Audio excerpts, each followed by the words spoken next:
education does not mean learning of square roots of numbers. No, education means the very core, what makes us human. Humanity, decency, kindness, courage are all traits having in a human body are an accumulation of good education. While a good education makes us both knowledgeable and wise, a look of it makes us irritable, useless individuals who give back nothing to the society in which they grew up.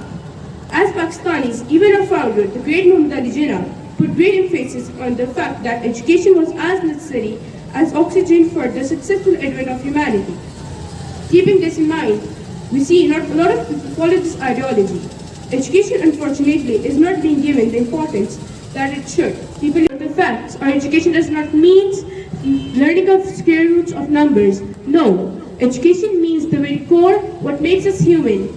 Humanity, decency, kindness, courage are all traits having in a human body are an accumulation of good education.